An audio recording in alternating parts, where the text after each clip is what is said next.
Assalamualaikum warahmatullahi wabarakatuh. My name is Fynn Jamal. This is Tri Hazir and you are watching Fynnologue.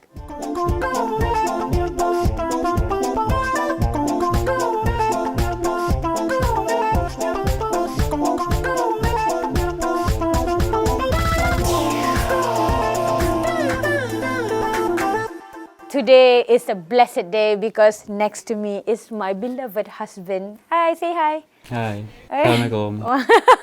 He's a little bit shy, very contradicting with me. I'm a very talkative person, very articulate, I would say. And he's not the kind of person who likes to talk. Okay. Today's topic, we are going to talk about working hand in hand next to each other with your partner. Working together, husband and wife, is it a good thing or a bad thing? It depends on the couple relationship, how The they chemistry. expectation diorang. As ni macam saya expect awak nak macam ni, awak expect saya macam ni. So macam benda tu expectation tinggi, so dua-dua clash. Yeah. I want to tell you guys this one story. Okay, we are not unlike other couples. You know, we do not have like long time courtship. He came to me on the first date and then he said he wants to marry me. Very macho lah this guy. There's a lot of things that we do not know about each other when we were married. And unlike, you know, like couples who are in love, you know, like not yet married, you know, when they see that they do not have chemistry, they can just, you know, sorry, this is not working, jom putus sajalah macam tu. But because we are married, you know, we work things out. But I remember there's this one time, you know, not knowing him that much and he do not know me that much. We had a kedai makan, you know, restaurant together. It's his family's restaurant lah. So I told him, you know, if you want to have a really good restaurant, you should have this, And I remember the debate was about cutlery, bukan cutlery. The dish. Okay, the debate was about plating and, you know, like how we serve and everything. So my husband kept his mouth shut. He just, okay, this is my wife. My wife is Miss Know-It-All. He just relaxed and everything. So we went to this one restaurant, not our restaurant, another restaurant. And then after we finished eating, then he asked me, do you remember the colour of the plate? And I was like, ayo. And I said, no. And then he said, that is how irrelevant your debate was. I was like, Kalau saya dengan awak debate time kita nak beli pinggan tu, Yeah. dia akan jadi lambat. Yes. So, because I want to be Miss Right all the time kan. Like right now. Oh my God, I'm doing it again. Allahu Akbar. Sorry sayang. Macam tu. So tak apa, kita rugi dekat situ, but then nanti awak nampak. When you make wrong decisions, I can only, you know, make suggestions, but then again you have to experience you know, the mistakes by yourself. Because there's no point of me arguing with you what you're doing is wrong. You have to experience that, oh, ini salah lah rupanya. Nak buat macam mana? Because experience is the best way of conveying message, I think. So, if you're working with your partner, always know when to back down. It's not worth it, I think. That's one thing that I love about my relationship with my husband. We always tell ourselves, why have long fights? Because it's not worth it. I get so lonely if I don't talk to him. Are you too? Yeah, if you don't talk to me, you lonely tak? He's very shy, you know, like he is against PDA, public display of affection. I backstage. Dia front man. Decision making supposedly in Islam husband lah sepatutnya kan. Yeah. But I banyak rujuk dekat my wife on decision making. But on business part memang I buat decision. That's the one thing that I love about my husband. He always refers to me. But one thing that make it work as well adalah is when you actually, as a wife, you have to understand at the end of the day, no matter how high you are in the social ranking or in education, you are still your husband's wife. So even though they give you the decision and everything, you give the decision making back to the husband. You can give your suggestions. Maybe like if your husband asks you, is this good for our business and everything, and then we say, okay, this is my thoughts, blah, blah, blah, blah, blah. And then it's up to you back to decide which one is the best. That works for us. Doesn't mean that it has to work to others lah. Don't think that we are know-it-all because, you know, like, no lah. Ini bukan lakonan semata-mata. There's a lot of good things as well when we're working together as husbands and wife. For example, I get to know that he's next to me all the time. Earlier when we were married, I was the typical jealous wife lah. You know, like asking him, you know, who are you talking to? You know, like who's that? Who's this? Blah, blah, blah, blah. And then he told me, do not get mad for the things I never done. If you keep on saying the same thing, I might do it.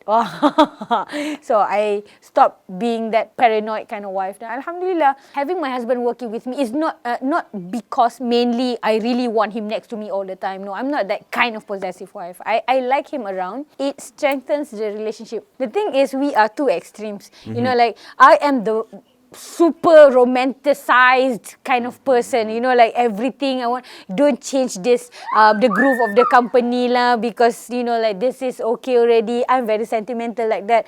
He is the kind who knows, okay, this is what we have to do, detail. I'm more like very artistic and everything. So it's really hard to find the middle, you know, it's really hard. Okay, but like he said just now, you know, like I don't understand him, at times he doesn't understand me, but we have to find the objective, why we're working what we're working on. Macam tu kan? Karakter dia dua orang pasangan kan? Yes. So satu decision, dua kepala. So mesti ada argument, mesti ada. Do you think it's good? Yes. I think it's good because Sebab argument sebab kita belajar. exactly. Two heads are better than one. If you only make decision based on what you think you like, then you should be alone. That's a saying, you know, like have debates with, you know, with your partner, or have arguments with your partner, because that makes you fall in love with them more. It's true, you know, like of course during that argument time you feel like, you know, like choking your husband or choking your wife, but then again after it's done, you know, after everything is okay, then we learn something new about our partner. We learn about each other every day, kan? But kita kena rendahkan hati untuk nampak benda tu positif. He's the winner lah. I always lose that game. Macam kadang-kadang kita dah nampak ni argue, tapi kita still no. Kan? Kita tak boleh nampak benda tu side on negative side. Kita kena ambil positive side, positive side. Oh yeah, that's another tip as well. After you have those arguments, you know, between husband and wife in making decisions, always ask for forgiveness. Yes. Both sides. Yes. Don't let only one side, I'm so sorry. Yes, okay, I forgive Okay, bye. you. You cannot. You have to pretend that, no, it's my mistake. No, I'm wrong. I'm wrong. Okay. I'm wrong. Then everybody wrong, meaning everybody right. That is our tip of happy marriage. Subhanallah. So I guess to conclude all this, allow me to say my apologies to my husband, because I know I broke his heart so many times. I think I make bad decision and I'm very ego lah. Itu business lain. No. Oh, this is how we Malays, we ask for forgiveness. Yang apa dengan kepala saya macam tu? Oh, ya. Yang macam tu. Okay, sini. Ni bukan. Dia macam ni. Macam 1, 2, 3. Like that. So I guess that concludes today. Thank you so much, my dear husband, for being with me in Fynnologue. Okay, nak pergi kerja. Okay, so I guess that's all for today. InsyaAllah, I see you guys in the next Fynnologue. Assalamualaikum warahmatullahi wabarakatuh. Fynn Jamal. Trihazir. Okay, buat sini. Okay, Fynn Jamal. Trihazir. Out. Question of the day. Kak Fynn, how do you get rich? Darling, if I know the answer. Well, as suggested by many scholars, we can read Surah At-Talaq, ayah 2 and 3. But then again, if you read the tafsir, the translation, you are not going to find any word saying that, oh Allah, give me richness. No.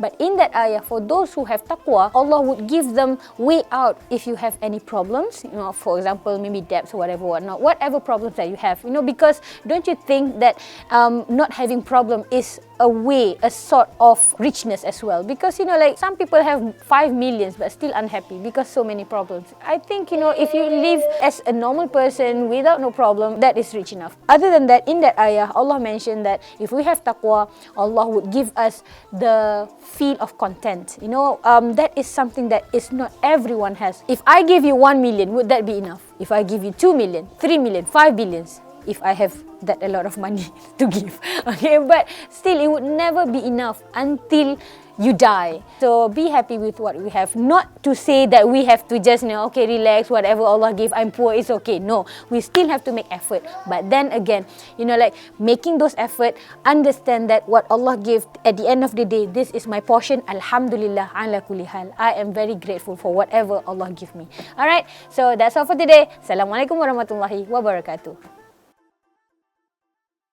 Hari ni aku nak buat something yang unbelievable. Being a good worker, as they promised earlier when they